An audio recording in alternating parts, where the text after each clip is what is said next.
पितृतीर्थ।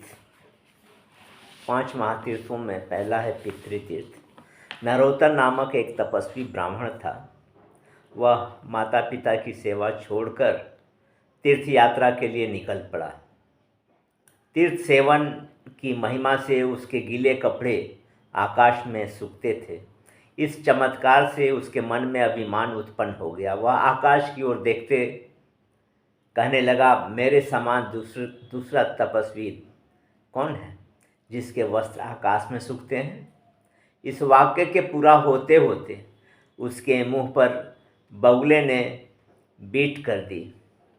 ब्राह्मण क्रोध से आग बबूला हो गया। उसने बगुले को शाप दे दिया, जिससे वह जलकर भस्म हो गया।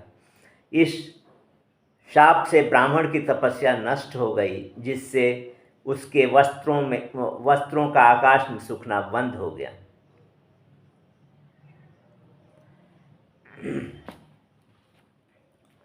इस घटना से ब्राह्मण को मर्मांतक वेदना हुई। तब आकाशवाणी हुई, ब्राह्मण तुम मूक चांडाल के पास जाओ, वहाँ तुम्हें धर्म का ज्ञान प्राप्त होगा। ब्राह्मण मूक चांडाल के पास पहुँचा। उस समय मूक चांडाल अपने पिता माता की सेवा में तन्मय था। इस सेवा से प्रसन्न होकर भगवान विष्णु उसके घर में निवास करते थे। माता पिता की सेवा की महिमा से उसका घर बिना खंभों के आकाश में टिका था। यह देखकर ब्राह्मण को महान आश्चर्य हुआ।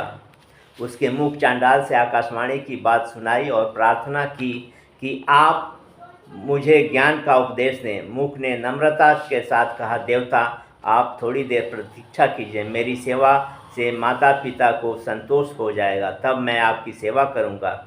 इतना सुनते ही ब्राह्मण क्रुद्ध होकर उसकी भर्त्सना करने लगा। अंत में मूक को कहना पड़ा कि मैं बगुला नहीं हूँ कि आपके जलाए जल जाऊंगा। आपको जल्दी हो तो पतिव्रता के पास जाइए, उससे आपका काम सिद्ध हो जाएगा।